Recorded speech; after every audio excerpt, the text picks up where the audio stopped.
Welcome to the Well Said podcast, conversations about what's moving markets and how Wellington management researches and implements these multifaceted ideas. I'm your host, Thomas Mucha, Wellington's geopolitical strategist and member of the firm's global macro team. Just as the world was starting to emerge from the COVID-19 pandemic, a new crisis is upon us. Russia's invasion of Ukraine, which, as of this recording, is just under a week old, has jolted markets, policymakers, and people around the world awake to a fresh set of horrors. While the geopolitical and foreign policy implications are likely to be massive and long-lasting, the crisis will undoubtedly impact U.S. domestic fiscal and monetary policy as well. It's from this highly complex perspective that today's conversation takes place. My guest today is Macro Strategist Mike Medeiros, who has one of the more interesting and difficult jobs here at Wellington, trying to make sense of Washington, D.C. and the fractured political environment across the U.S. If that's not enough, he's also a point person for understanding where the U.S. economy is headed over the coming year or so.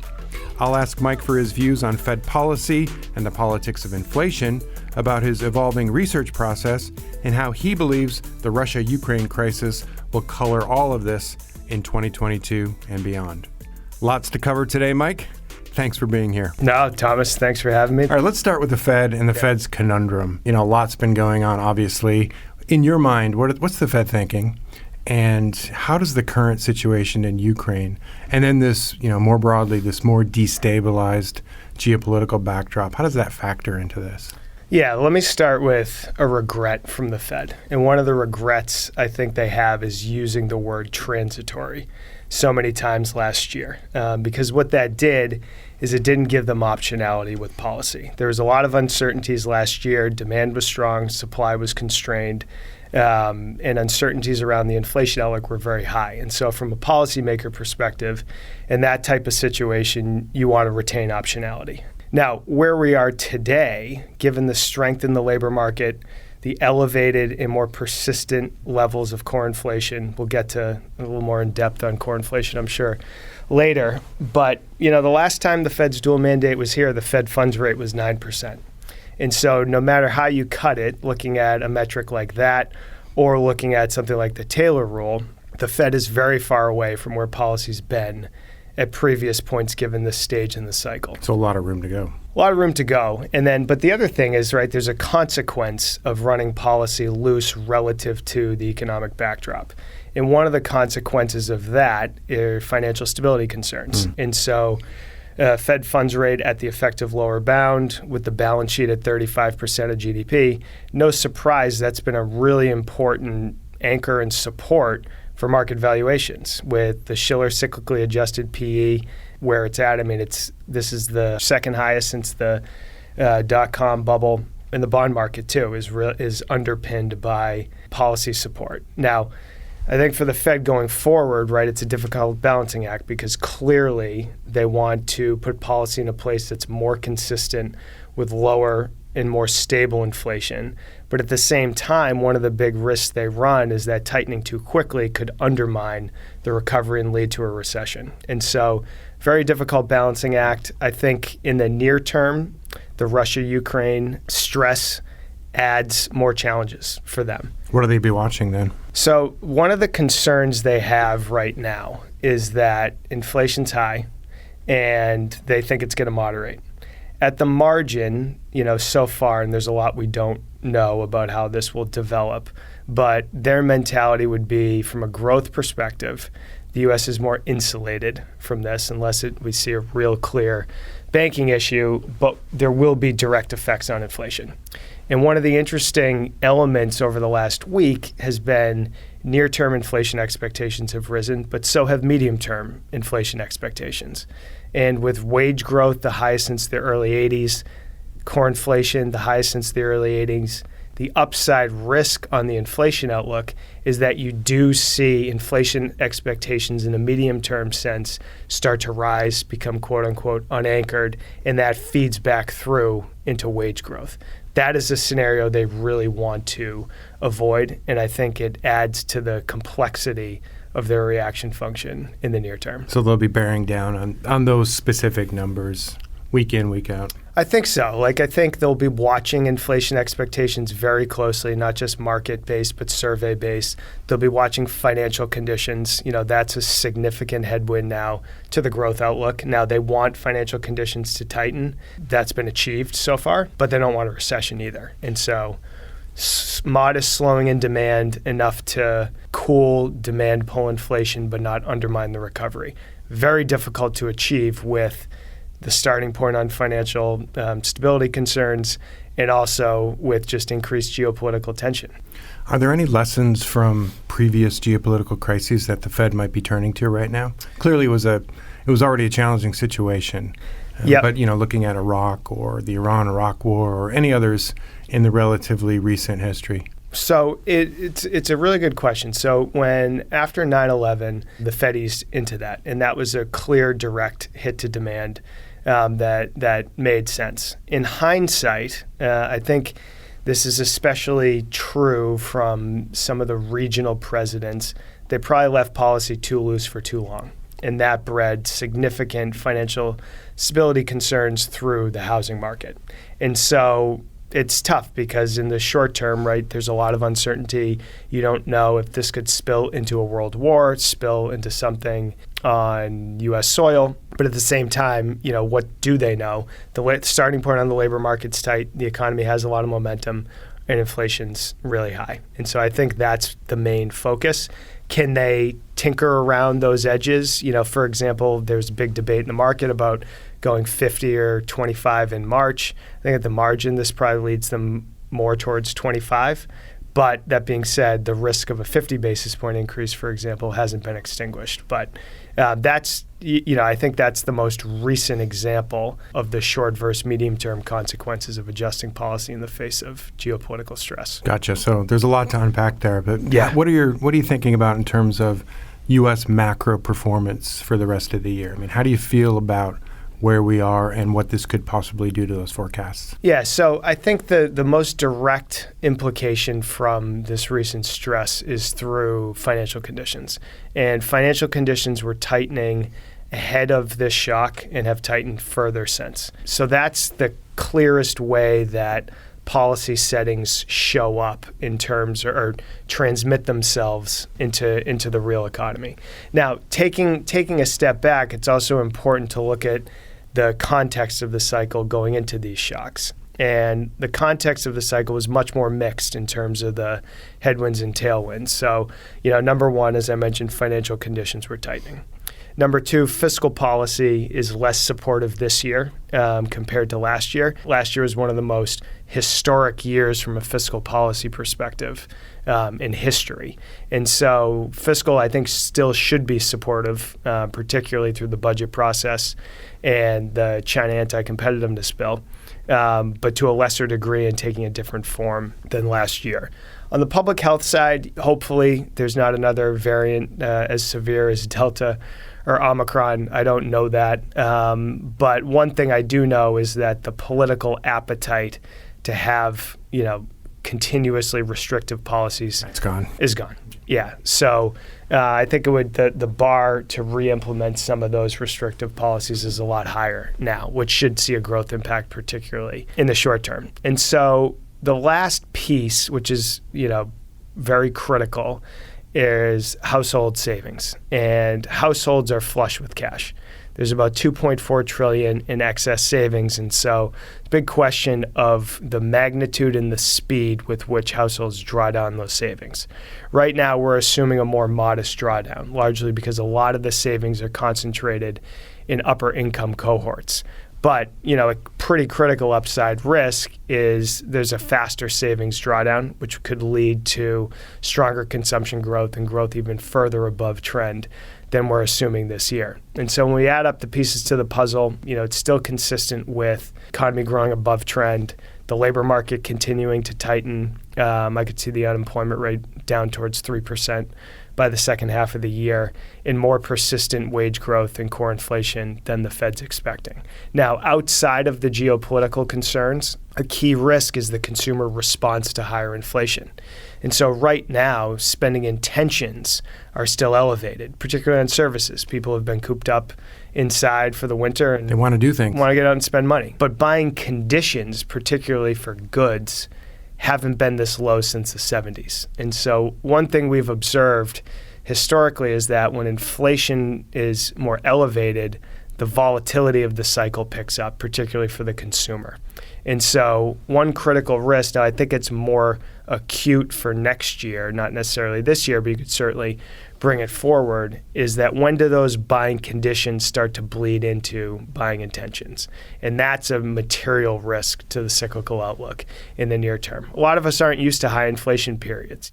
Let's think about the politics of inflation. I mean, first, let's start with how damaging do you think this could be to President Biden and his agenda? Very much so. And he's already feeling the political pressure from that. Real wage growth is negative. And particularly for goods, like where has inflation been most concentrated? It's been most concentrated in stuff, in goods, where core goods prices are now over 11%. And so that's visible, that's tangible. You feel that in the grocery store, the gas station, et cetera. The politics of inflation are very complex and something we really haven't dealt with in the U.S. for some time, given the massive disinflationary period.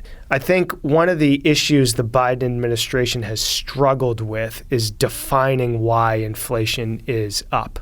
They've talked about releasing strategic reserves for oil, which is a drop in the ocean.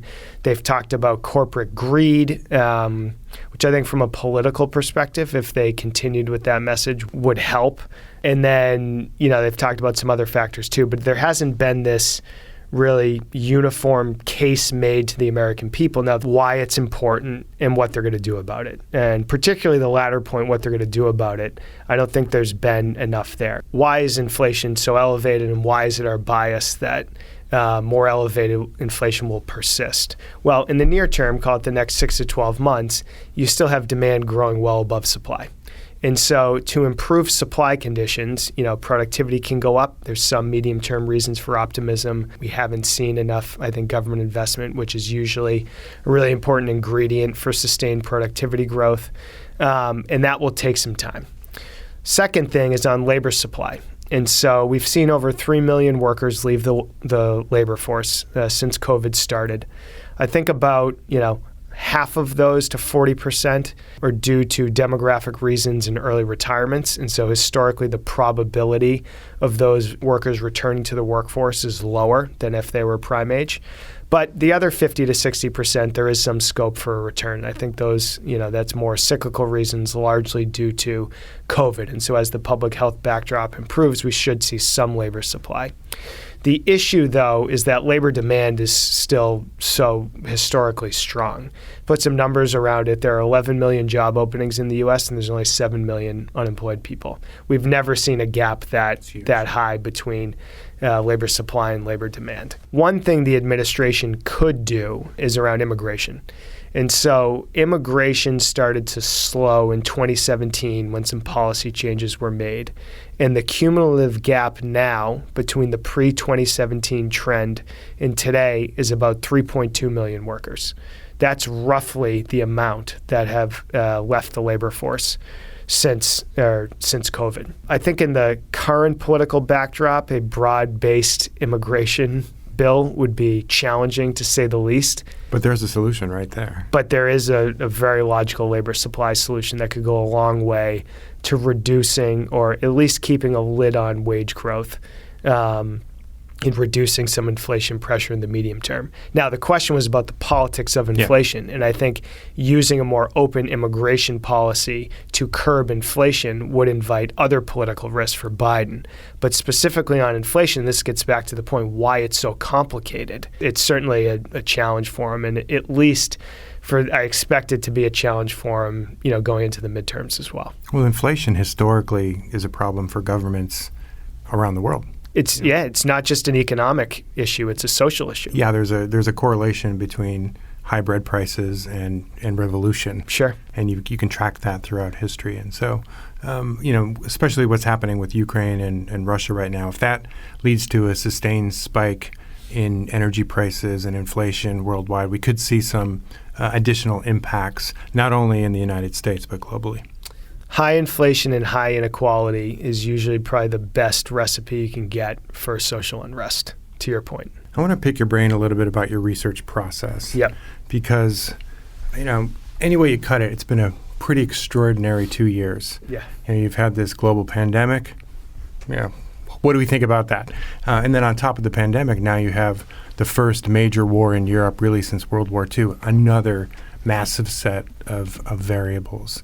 So how are you approaching this from the research perspective? I mean, how are you coming to these conclusions, and what's surprising you about all this? Yeah, and it's a really important question because, as you said, you mentioned a lot of big things that are happening.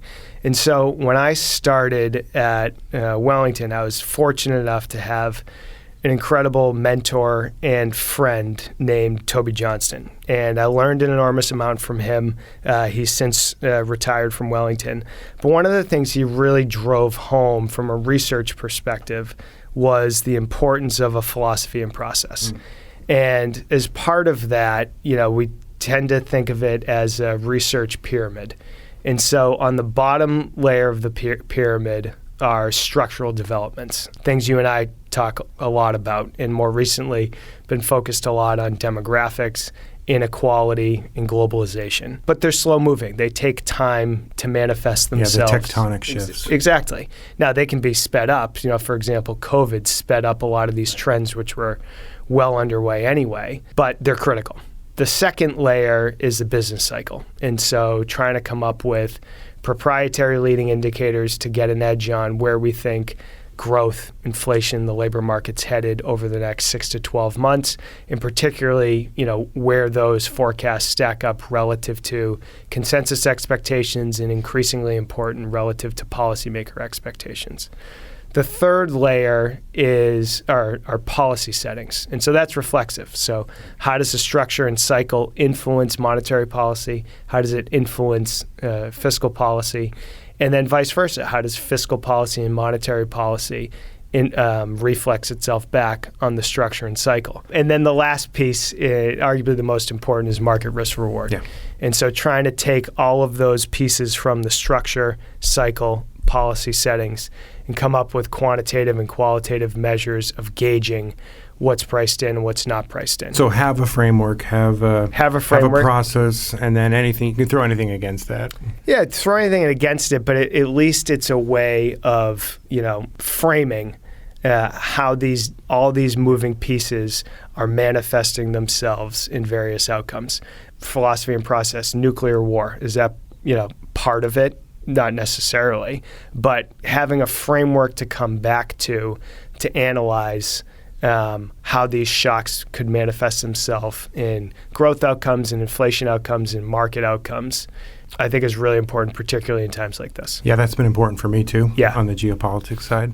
I also find that it's helpful to allow you to tune out the things that don't matter. So yes. If you know what you're looking at, really focus in on those, and then you can help reduce noise.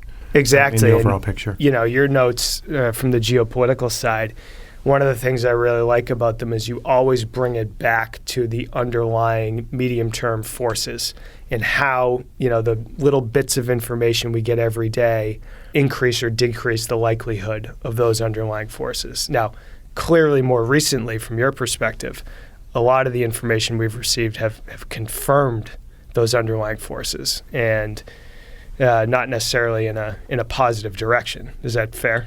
I would say that's definitely fair, and I think you can see that in the actions of countries, all around the world. And particularly with regard to this Russia situation, you're seeing massive changes in government behavior based on these actions that are being taken now by Russia. I think the underlying structural factor is this shifting world order and, a bigger say for great powers. But I think what we're seeing today in Russia and Ukraine is accelerating those trends for sure. What do you think in the near term? Let's build on that because I think it's really important from a macro perspective as well. What types of changes do you think we could see in the near term related to that from a policy perspective? A much stronger focus on national security. Yep. And not only in defense spending, which obviously we're going to see an increase in that, and you know that from watching the Pentagon as well. But I think it's broader than that. I think there's a shift going on in policymaker minds about what constitutes a strategic sector. And when I say strategic sector, I mean, what are the industries that are important in this ongoing great power competition? So that started with advanced technology, semiconductors, advanced communications, next-gen communications, space technologies, artificial intelligence, quantum, all of these sectors. So I think what's happening in the geopolitical world is focusing policymaker attention on what's strategic. You see, I think that point is so profound because if I bring it back to some of the structural drivers of the disinflation we've seen over the last 40 years, one of them, particularly in the 90s into early 2000s, was globalization. And globalization, when the decline in goods prices we saw globally, particularly acute in the U.S., coincided with a massive increase in global trade volumes. Everything you just described is consistent with onshoring.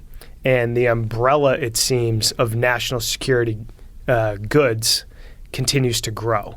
And so would it be fair to say that, going forward, the probability of a Western country outsourcing something with a national security focus is lower than it was in the past? Is that fair? Definitely. I'd see us, and we're already seeing policymakers look at supply chain vulnerabilities. Yeah. This was happening before COVID happened. Yeah. I think I agree with you that COVID has accelerated a lot of these trends. One of these is a focus on supply chain resilience, and not only onshoring, which I think is happening, and you've seen that in the CHIPS Act and throwing money at certain industries.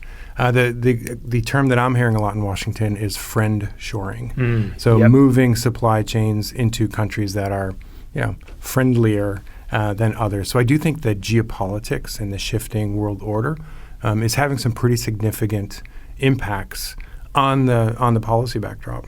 And I'm wondering, in terms of the policy backdrop right now, obviously we were all focused on Build Back Better. Yep. We were focused on infrastructure.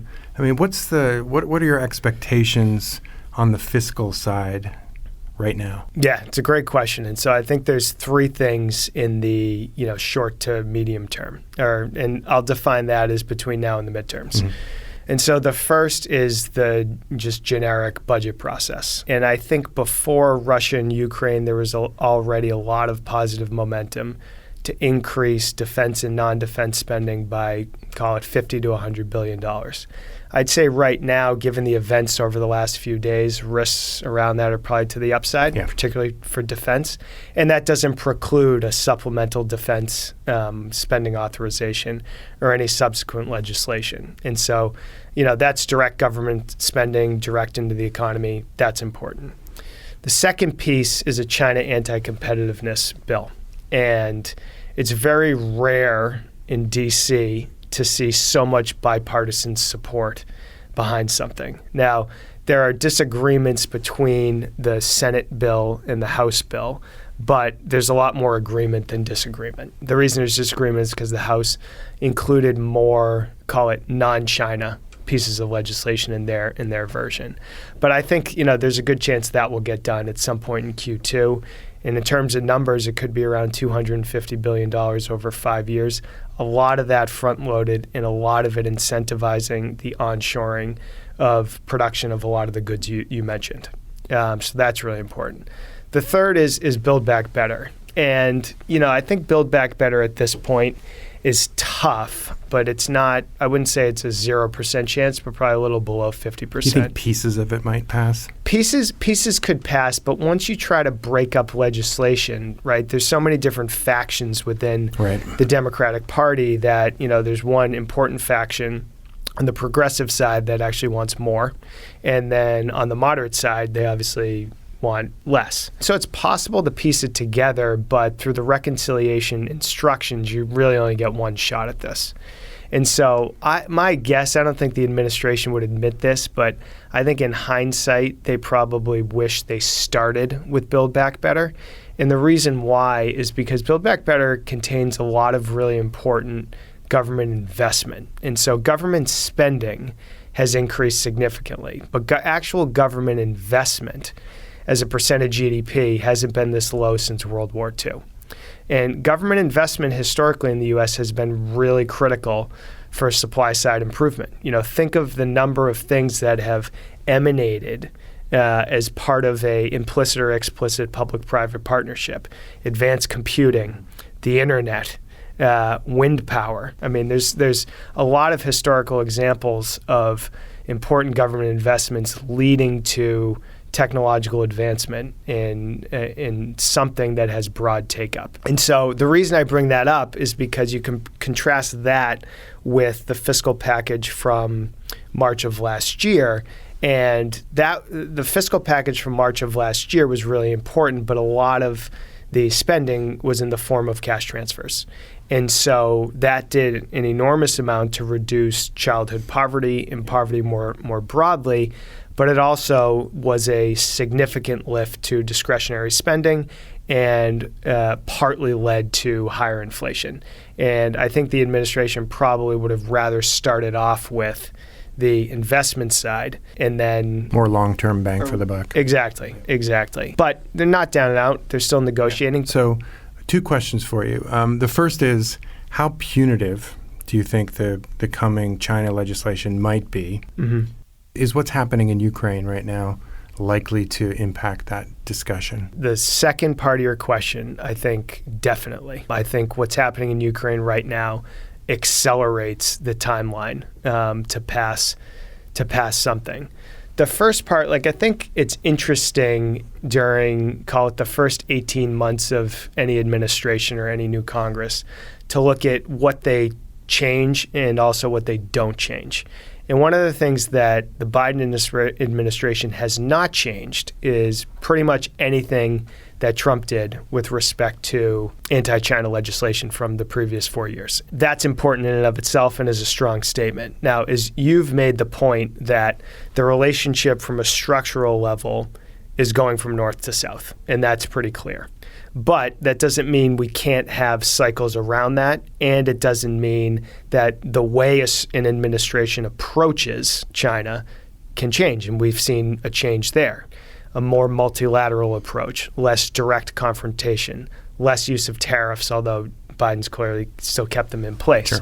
And so how punitive could this legislation be? I think it'll be less directly punitive in the sense that it'll just provide grants and more funding to onshore some of these critical technologies. If you compare that with something like a tariff, that is a very direct and, from the previous administration's perspective, punitive way of attacking the bilateral relationship. So more carrot than stick. I think so, yeah. And then also bringing in allies wherever they can to amplify the policy. Exactly. And so that's where the Ukraine piece comes in, right? I think there's been an awakening among U.S. allies that, the world is pretty dangerous.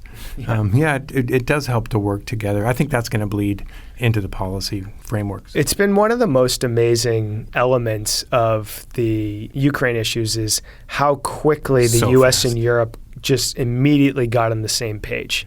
And so, we're thinking about it more recently, and one of the ways, I guess, to think about the recent Russia-Ukraine stress is what's likely to change or not change. Well, the escalation or de-escalation, that will change in the short term. Tough to say when or how quickly, but that will clearly change. What's unlikely to change is probably 2 things. Number one, the cooperation between the U.S. and Europe. That's a good sign. I think that's moving in the right direction. And number 2, to bring it back to a point we were previously making, the propensity for U.S. and Europe and Australia, New Zealand, Japan to spend more on defense. Absolutely. And have more pro and counter-cyclical fiscal policy too. Yeah, I completely agree. I think that's the direction of travel. Yeah, for sure. Definitely. So obviously it's a complex political backdrop. Inflation makes it even more complex. How does that impact your thinking about the midterms? Well, so first and foremost, to bring it back to the inflation point in Biden's approval rating, historically the president's approval rating is a pretty good indication of voters' perception of the incumbent party. There's also the historical example, and the average loss for the incumbent party in the president's first mid-year, going back to 1970, is about 23 seats. Now, the Republicans only need to gain 5 in the House, 1 in the Senate, and they're leading in the generic ballot tests. And so you look at all of those factors, and it's pretty supportive right now for the Republicans at least taking back the House and or the Senate. I think the case for the Democrats, right, it's still early. There's still primaries to happen and a few more maps to be drawn. The case for the Democrats is largely, they should actually gain seats now through the redistricting process. And to bring it back to the perception about inflation, I think marketing the Build Back Better plan as supply improvements, and Treasury Secretary Yellen is really trying to do this now, and passing it could go some way to help in Biden's approval, particularly around inflation, especially if it coincides cyclically with a peak in inflation in the second half of the year, which at this stage seems more likely than not, although our bias is certainly it'll be more elevated than market expectations. And so it's a tall order for the Democrats. The Republicans are clearly favored, but we still have 9 months to go.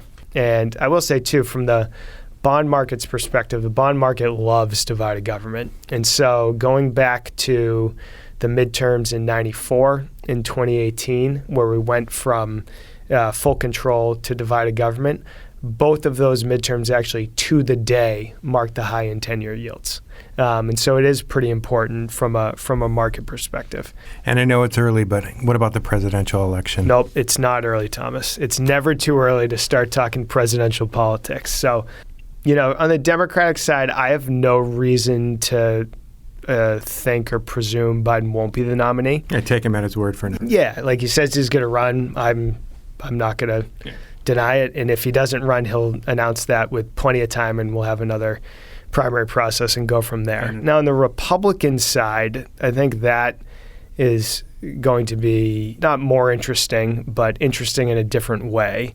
And there's a lot of internal competition right now to see who can line up the most from a policy perspective and style perspective as former President Trump. I don't have a particular edge on whether Trump's going to run or not. He sure sounds like he's going to run. I wouldn't dismiss that. But even outside of Trump, people like Ron DeSantis, Tom Cotton, Ted Cruz certainly come to the mix. It's Trump-like. Trump-like, yeah, exactly. And you can see with a lot of their rhetoric and policy shifts over the last few years, right? It's still Trump's party, and that's backed up by polling data as well. One name I'll throw out there, and not from me, it's from a trusted and creative source that I've heard floated, is Liz Cheney. And I suspect she has more shoes to drop with the January 6th Commission. I think given the more recent events surrounding Russia and Ukraine, bringing back some element of neoconservatism in this type of a world wouldn't shock me. Not necessarily boots on the ground, but in the sense of, there's bad actors out there. It's a scary place. We haven't been tough enough, et cetera. That's a positive sell. I mean, that's an easy sell to make right now. I think it's an easy sell, particularly given, what we've talked about with respect to defense spending. Yeah. All right. Well, Mike, you and I have taken a lot of joint trips to D.C. together, including lots of chats with Democratic and Republican leaders, a host of lawmakers on both sides of the aisle. We've walked through the Capitol together.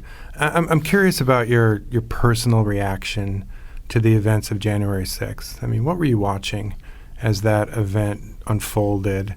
And, did that have any impact on your research process about how you're trying to make sense of Washington? Yeah, I mean, I would say, and I was actually asked this by a very smart and savvy client recently who, knew about our concerns ahead of the 2020 election on the peaceful transition of power and civil unrest. And they asked me how I'm thinking about, the midterms in 2024.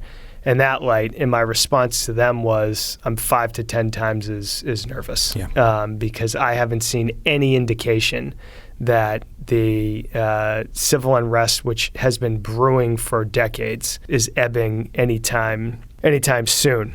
if you take a step back, the technical definition of civil strife, the U.S. is already meeting.